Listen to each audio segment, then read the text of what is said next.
nanga eza yo, ndoto nanga eza yo, nalingi yo na motema, zala nanga tina suka, tindelanga banjelu, fungola lola na yo, mapamboli ekita, molimo na yo esimbanga, nayebi na yo na kolonga, papasi nanga ekosila, je sais qu'avec toi j'irai.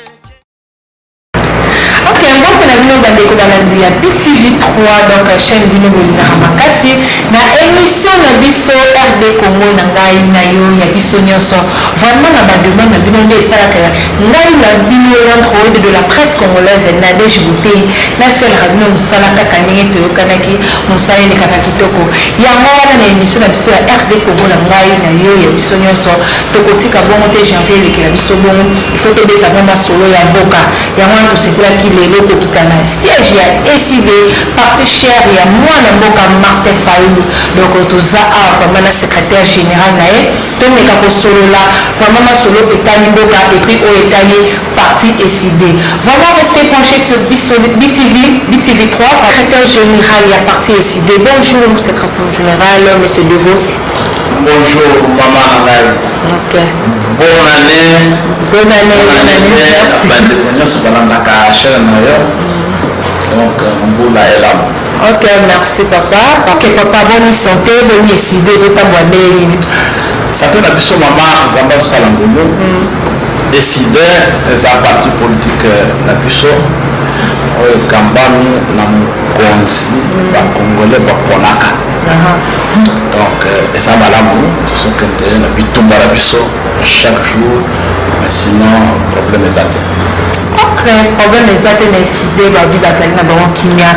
Bilan ya 2019 fama ya SID et kindé nini bilan na mozambi. Bon, au moins maman tozana kati bitumba. Na bitumba wana ebandakala. Ce qui otali la constitution à Congo, balobi bitumba na biso tozobunda depuis 1960 til lelo eza ya ba crise ya légitimité babotola congolais pouvoir ya kopona bakonzi na ye oyo alingi bakamba mboka yango tozokontinue kopondela bila na biso ndenge bacongolais bayebeli tokendaki maponami bacongolais de l'est à l'ouest, du nord au sud, au centre.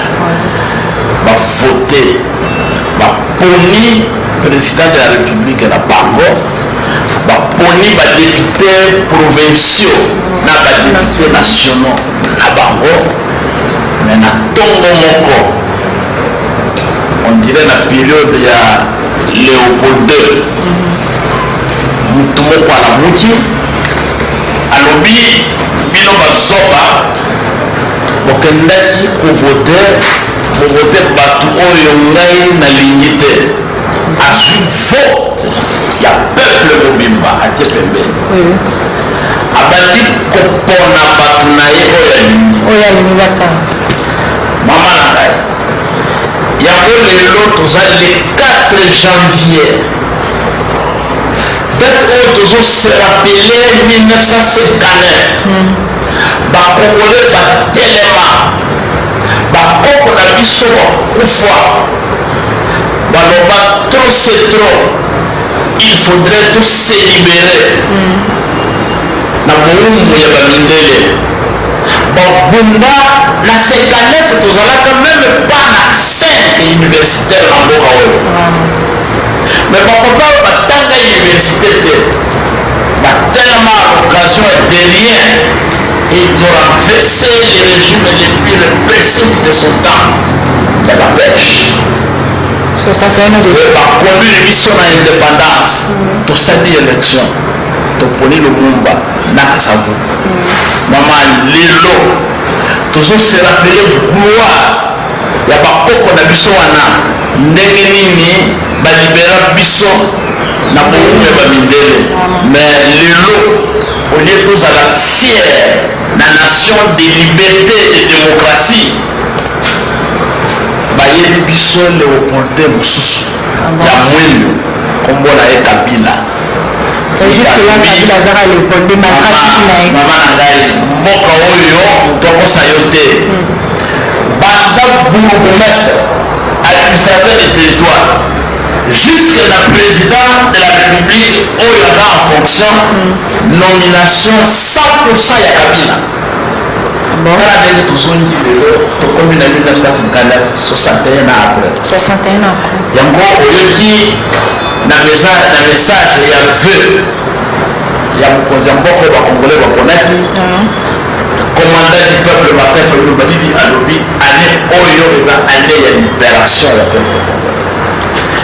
Donc ceux qui font nasala bilan ya année oyo ya muleleki mpona biso bana yeside tosali mosala mingi tofélicite le peuple congolais ndenge nini bapesaki confiance na président ya eside candidat ya dynamique ya opposition candidat ya lamuka oyo baponaki aza na président de la république me banguna ya mboka na biso baennemi ya démocratie basabote choix ya peuple congolais oyo baponi oyo ya bango c'est pourquoi bitumba ezokontinue.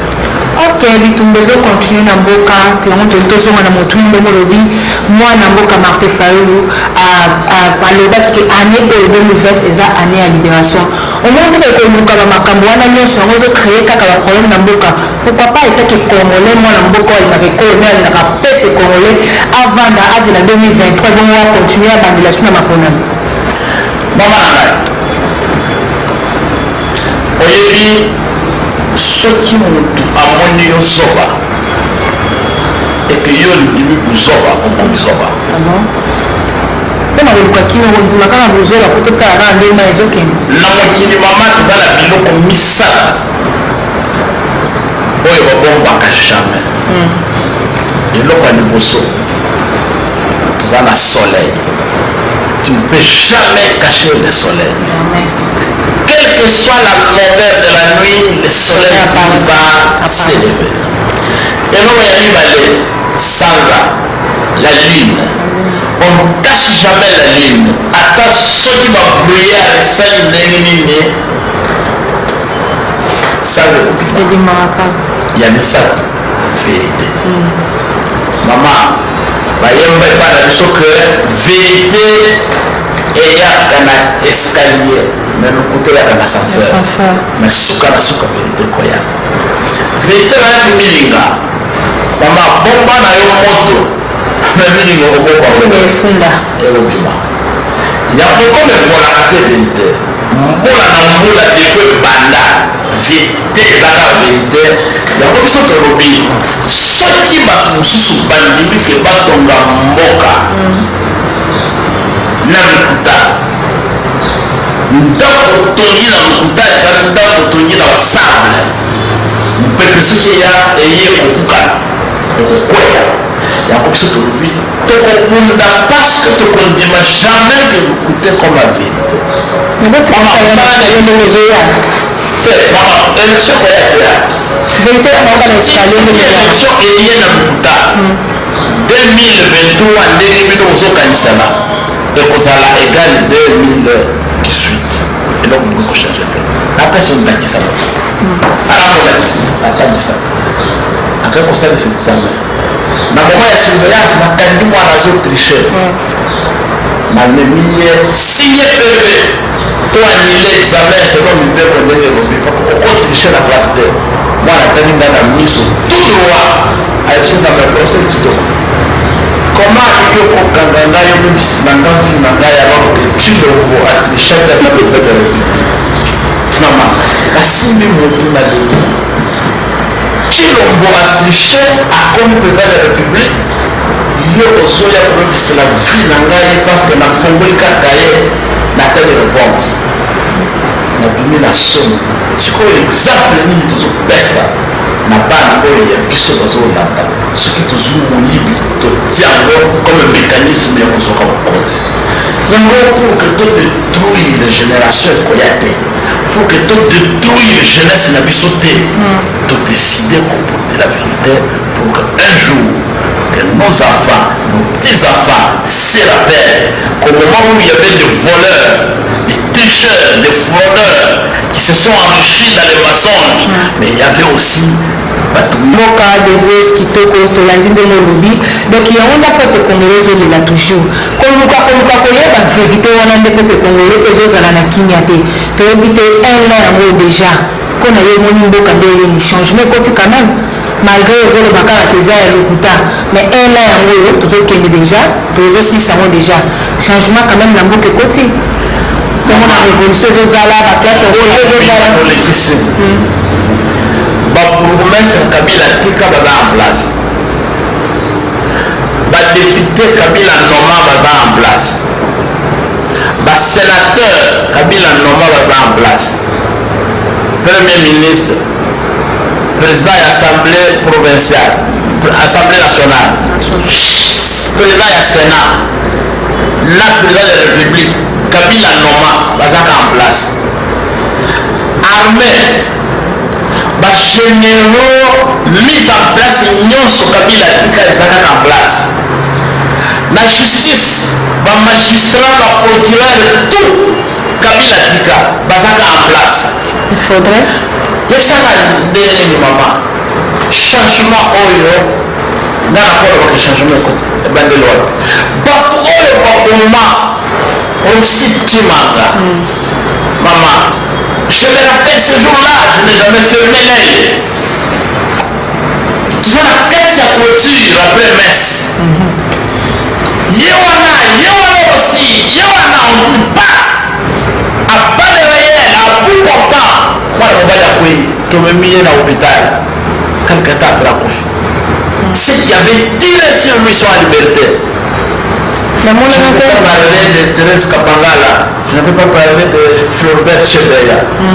Maman, baoyo batumba basiège na biso batumbi bato baza na kati ils sont en place en liberté mais on a augmenté de 30% bato bazo égorgé neti bantaba neti bangulu na beni projet ya baorganisation totambola à part de torture jamais Kagame même na temps ya Kabila oyo balobaka ndeko na ye jamais Kagame tomona ye na Kinshasa asoya kozobetele maboko lelo Kagame tino bakomi kosimba ye na loboko boye azoseka asimbi ye pendant que na beni barwande baboya bandeko na biso neti basoso jamais tomona yango sikoyo mama changement oyo bino kozoloba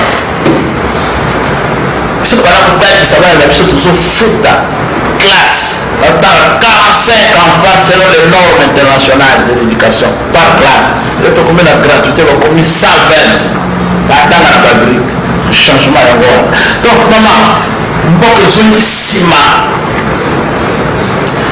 jamais na mboka oyo sur la place publique jusqu'à New York toyebaka rétro commission ezalaka eloko ya bien 1 million ebunga nde tokomi na 200 millions ezokende mais tala mama mboka oyo soki tolandi mot d'ordre te oyo mokonzi bakongole baponaka nayoki na kikwite kuna koti na mare humaine bapapa bamama bazoyeba balobi le bulldozer du Congo Martin Fayulu Madidi alobi bayebisi ye Martin Mugwakima kolo eloko donc yo soki osali makasi te tu vas porter la responsabilité de ce peuple il a dit nous devons nous mobiliser changement exact tozongi nsima pour que tolibere mboka na biso ok changement eza te wana selon bino eside mais peuple congolais nyonso kaka bango wana babengi faci beton baza reconnaître ke changement ezali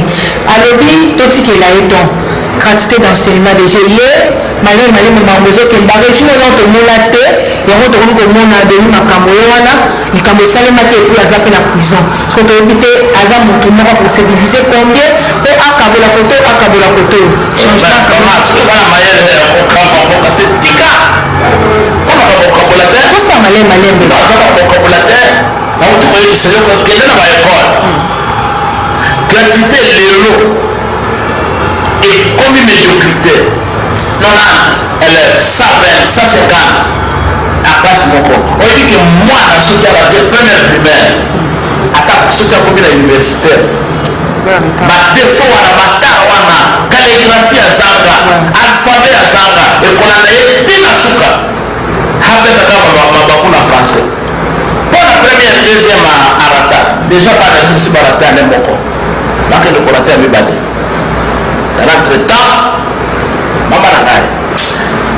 Oyebi na mboka mosusu biso ndenge tokoli na bamboka bamwana mboka mwana village soki oyibi anana ya bato bakangi yo bamemi na mboka basomeli yo farine de manioc mapoko wana ifo ekima okende kovanda na mboka mosusu mpona somi eloko mikomona bato bakomi kovimbana moyibi azovimba akoma monene moyibi na miso na bino c'est honteux yango si tozoloba lelo soki tovandi totali place mobutu atika biso tolela totali place Laurent Désiré Kabila atika biso na place tokomi lelo mama na ngai yaloki mboka ezokende kokende chaque jour mboka nini nyonso mwana président de la république a signé ordonnance présidentielle a nommé mais ministre ya gouvernement na ye aboyi kokotwaka kosala mosala te bato mpe bavandi nane yango tona mose kyongo wa kumwanza banoma ye président ya conseil d'administration ya SNCC na Lubumbashi papa wana komi na 85 ans soki osali attention te akokufa na ordonnance sans notification président tobondela ti lelo moya bata mosala eza te mpona nini Kabila apesi ordre que baordonnance wana signe sans me contacter bakotravaille te Albert Yuma na Gabriel Kiwa Kumbaza jamais pendant période ya mobutu mama tomona député national a préparé motion bapesi micro aleki alobi le président de la république c'était même conscient eleki awa na palais du peuple bato banini aye kopesa pardon ya koseka ya kotiola eti lelo makambo ezoleka eza soni makasi oyokaki na état de la nation chilongo azolelaka ministre ya défense azobloke et il a fallu presser la population pour que connaître les petits ya mai te na ville ya Kinshasa. Mais c'est quel changement dont vous parlez? Maman Kabila atie bana ya mosala omoni ndenge akomi kobimela bato neti Jésus apeleli wana ye omoni Jésus babomi ye bovandi boya bimi bato bakrie Kabila akomi kobima neti Jésus abloke mwana na ye atiaki ya mosala pasi ezomata makambo ezotambola te abimili bino neti Jésus oklie azoprépare sikoyo retour na ye pression elekaki à l'intérieur comme à l'extérieur moyen à résister eza te ezwa juste stratégie alobi fayu ose bulldozer soki azwi pouvoir ici naloka moto oza pete na komanipule ataki kilongo yango wana suka toza na yo mama tokozongela na siège émission bato bakolela ok bazwaki fati vraiment wana selon bino bazwaki banomaki ye mais mwana mboka Félix Tshisekedi abengaki motu nyonso oyo aza congolais baya basangana batonga ekolo pourquoi pas Martin Fayulu basanganaki baya kosangana bango nde kolobaki bapesi Kabila accès wana non Martin Fayulu alobi toza bana nzambe vertu ya liboso ya mwana nzambe bolingo ya mibale pardon mais avant tokoma na pardon il y a ce qu'on appelle vérité justice et réconciliation toyebabe yango wana marta alobi ndeko na ngai oyo babengi dile oyo babengi pacte osinya na Kabila na kingakati kamere témoin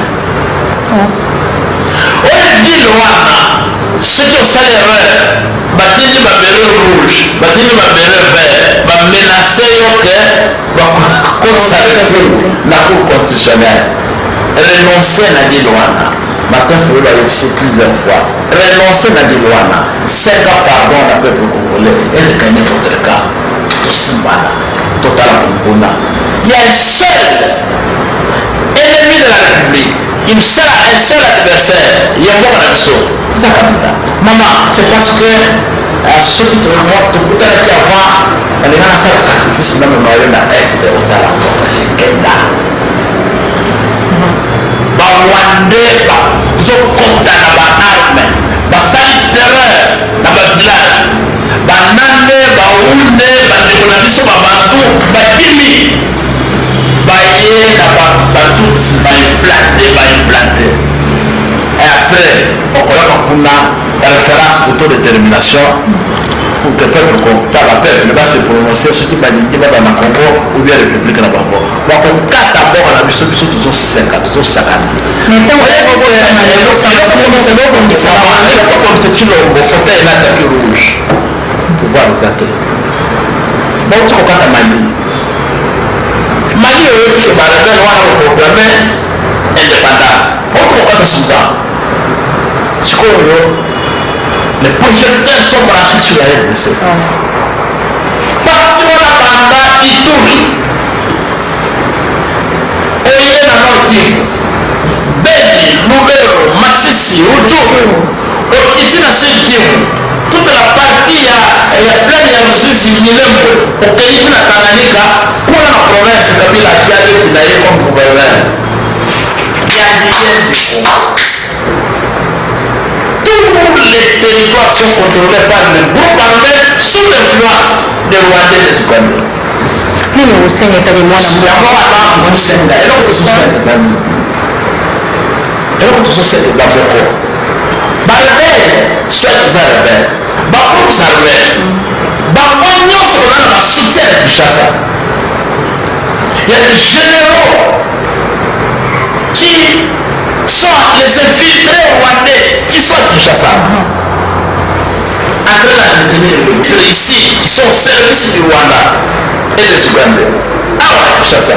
Voilà pourquoi tozoloba ndeko na biso Martin Fayulu babundi na papa na yo ozalaki mwana moke okoli ozwi baresponsabilité ozomona ndenge nini tozokunda pour que mboka na biso eza na lokumu mais lelo mutu oyo oyebisaki biso ke kombo na ye azali Kanambe mutu oyo oyebisaki biso ke kombo na ye ezali Rwandais mutu oyo biso toyembaka ya titi etindika ye na Rwanda soki asakani tutbwaka ye na CPI lelo papa okomisi ye père de la démocratie mino bandeko nde botikaki lelo otazobelela bino boya tosangana babelelaka motu soki deja osolongwe na monoko ya ngando yo oza kuna na kati bayebisa koza na monoko ya ngando nanga bandi kolia yo te keba si encore au début saute sauve-toi viens traverse yo ozosakana na so ya ngando omoni yango cycle et pourtant azoprépare minu pour kabuwa yo malamu mokolo ekoya yango wana tokokontinue kobelela lelo oyoki bandeko na biso ya UDPS bazalaki na kashe bakoni kofinga Vital Kamerhe kala moyini ye nde alingi Félix asala kosala malamu te ye nde nalandi video moko kuna bakomi Kamerhe na ebaki 15 million oyo boye na boye non Kabila kotutisa bango mitu mama Félix azojue role ya Pasteur Bizimungu na Rwanda azalaka président protocolaire Paul Kagame vice-président mokolo balongolaka ezalaka neti mwana moke yango wana biso tolobi toza besoin na mboka oyo bamosusu bazanga mitulu na mboka ya Congo biso ozaka na moko RDC tukukufa tukutiki na kobanda biso mama ndenge nazoloba na yo boye esalaka pasi parce que nga naza kasanye kasanye okobra lelo soki nazalaki na posa ya poste na posa ya mbongo natanga classe nakoma na suka aza docteur en sciences politiques aza professeur associé à universitaire ça fait 20 ans nazotangisa soki lelo nalingi nakende pa bandeko na ngai bapesaka place nalia maboko nakozonga mais pourquoi aller s'associer na milibi pour que nasacrifie mboka na bango pourquoi nakende kosasocier na bato namoni ke bazoteka mboka mpo na yende na maboko mama kende otala bango boutiste parce que peut-être moko mosusu na kozoyo tokende na quartier oyo tobanda kobanga ma campagne mbisa biso kende stade morcellement de terrain vente familiale bango banda kovama bana bakomi koteka bakomi kokomana mpona biloko bapapa basi bapapa basi balembi mais bateki mboka na se mboka ekufa yango toyebisaka tu peux avoir tous les millions là tant que la RDC n'est pas prospère tes enfants vont souffrir allez en France comme matin allez en Suisse regardez ce que vous trouvez comme villa comme quartier hyper aujourd'hui ce sont des résidences de souris et de cancrela tous les pays étrangers ont récupéré les biens de monde. Mais la vanité des vanités des biens du monde, maman, il faut te prendre de la boca. Tout ça, la boca, la bisote, il y a un peu de mois. Une année après, peuple congolais a taché la leader naïe, oh, il y a un peu qui Martin Fayou. Il y a un peu de mois, ceux qui te côté dans la boca, papa, maman, solela. Bato bazokuta zamba batiki bilanga bana batiki classe bazoya baso koya koyamba Martin Fayou papa kotika te mais c'est comme ça tozo continue bitumba ok tozo continue bitumba yango na motuneli lisusu Martin Fayou bien sûr ke bana mboka balingi et pourquoi lamukaki ezozala te entre bango moko balider ya lamuka bazoyokana te babi bapro Fayou na bapro Katumbi bayokanaka te comment est-ce que bokoleli te mpona guerre oyo bozo likambo wana bayokaka yango kaka na télévision na radio lamuka eza esprit lamuka eza état d'esprit lamuka eza volonté ya changement okozala Katumbi okozala Fayou okozala Mositu ekolongwe na nzela ya changement oza lisusu na lamuka te alakala kuyo je ne pouvais jamais m'attendre na kuke badrapeau ya ensemble pour le changement ekoya koflotte na meeting ya Dolph Mositu Fumumpa coordonnateur ya lamuka nakomi na kenge namoni baeffiche ya Moïse Katumbi ebimi basoya Martin Fayou candidat ya lamuka tofotaki candidat lamuka depuis le drapeau de MLC et j'ai compris une chose. Le peuple congolais est différent de ses leaders parce que le peuple congolais a eu le Ouazouka. Le changement est rien que le changement radical. Le changement du système. Le peuple congolais a besoin de la paix, a besoin de la sécurité et de travailler. Mais maman, ce qui est commis à niveau, il y a pas leader, il y a des Wenge. Nous devons se positionner. Martin Fayou nous dit, vous m'avez proposé au peuple comme candidat. Le peuple m'a voté par votre soutien. On nous a volé la victoire. Vous ne pouvez pas aller vous allier aux fraudeurs qui nous ont volé la victoire de notre peuple. Comme ce soit comme nous avons eu cette victoire Martin, tout est à tout c'est en 2023, tout ça l'opposition républicaine, vous vous trompez. C'est pourquoi ce mois-là, le niveau est validé. Objectif c'est ça, changement. Mais dès que parvenir le changement, Martin dit il faut rompre avec les fraudeurs et les voleurs. Les autres disent non, il faut les critiquer, les accompagner avec les remarques. Mais le peuple vous dit, papa, Nous, on a besoin de changement. Nous avons fait un choix, le choix de la rupture. Et tout ça, on a continuité. Nous sommes derrière notre leader, Martin Fayulu. Il y a un moment qui n'a béni. Sans Moïse Katumbi, sans Jean-Pierre Bemba, Akiti, comme le président élu, Akiti qui s'en a mis, Banda Koubokani. Ok, kozonga mokendeli akitaki na beni wana malgré nyonso ezoleka wana décision na ye eza nini? Décision na ye ezali que à partir du 1er janvier 2022 à 2020 plutôt 2020 oyo toza nango déjà 1er janvier 2020 voilà à partir du 1er janvier 2020 il a annoncé année oyo année ya libération parce que oyo amoni esali epasi oyo ayoki esukisi na motema jamais mama obimaki 20 heures okepa voisin osolola olozonga 21 heures okuta mitu mibale ya bana na yo mibale otikaki na ndako balali na maboko okutango na sani na zungu basi bakati. Comment on peut vivre dans un monde comme ça au 21e siècle? Et Martin Fayulu dit mais ces gens qui ébauchent en présence de tous les officiels viennent d'où? Qui les soutient? Qui les arme? Pourquoi ils font ça? Totalement. Il y a un lobby, il faut tous se mobiliser. Action, il y a l'émotion le 17 janvier. Mon colonel Bisso, il y a tout commémoraka liwa ya héros national Lumumba. Donc ça la marche. Congo Mobimba, monde Mobimba, marche d'indignation. Pour protester contre la balkanisation pour la Bisso. Pour protester contre la tuerie à la Bisso.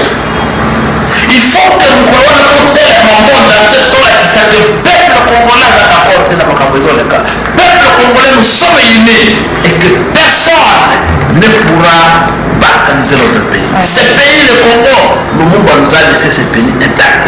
Mobutu a imposé l'unité de ce pays. C'est le plus grand acquis à Mobutu. Joseph Kabila a médit.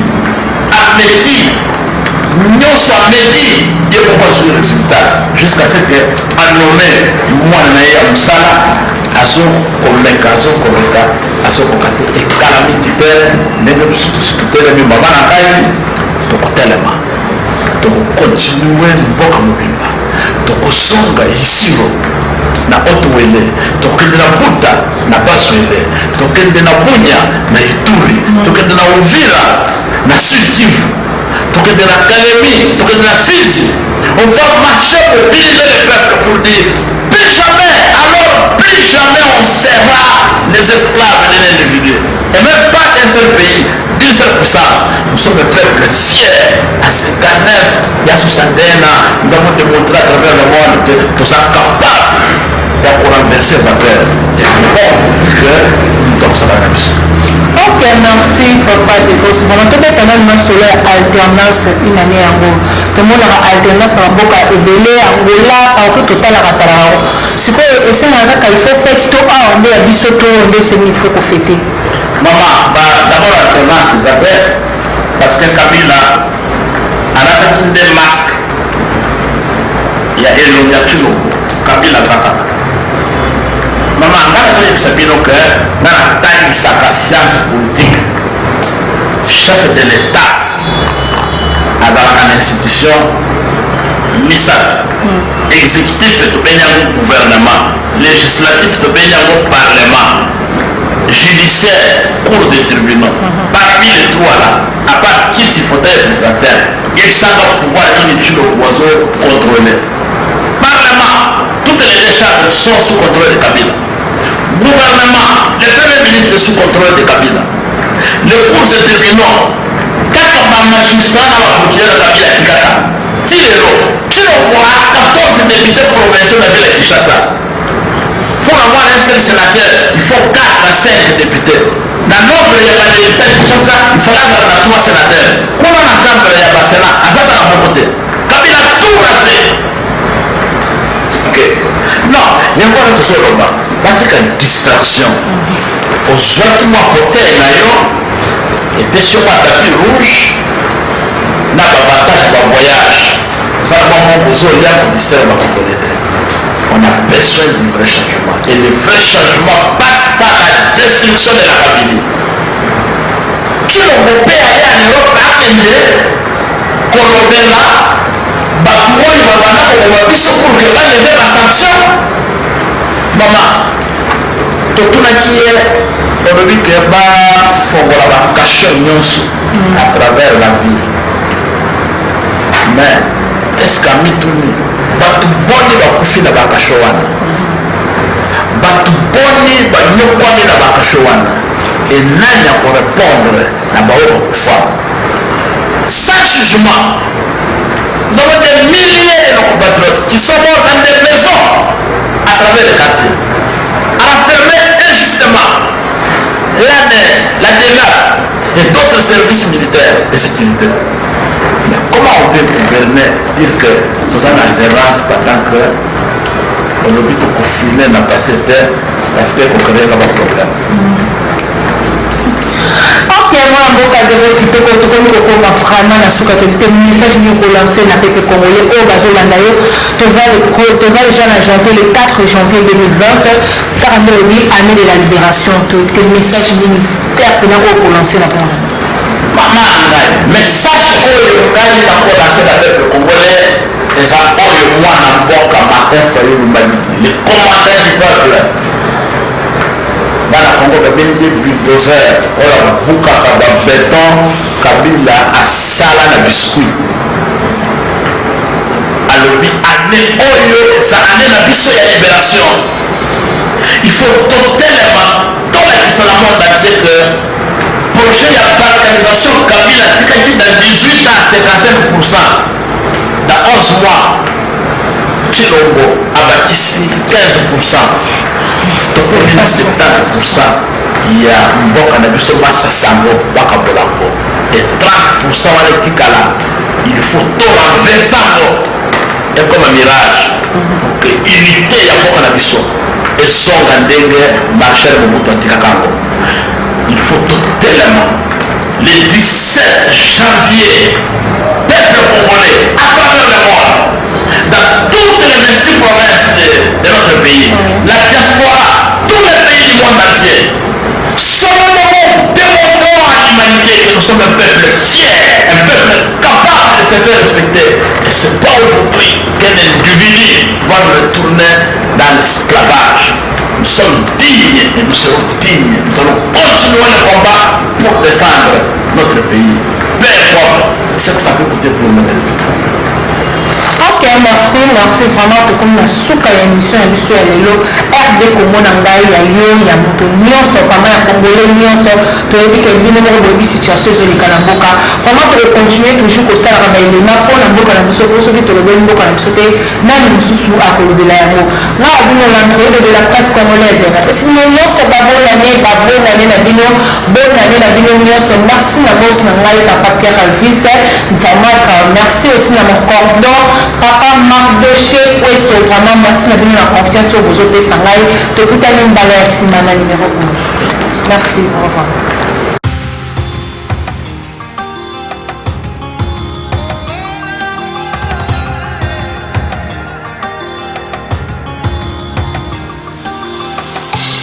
Posa na ngai eza yo, doto na ngai eza yo, nalingi yo na motema, zala na ngati na suka.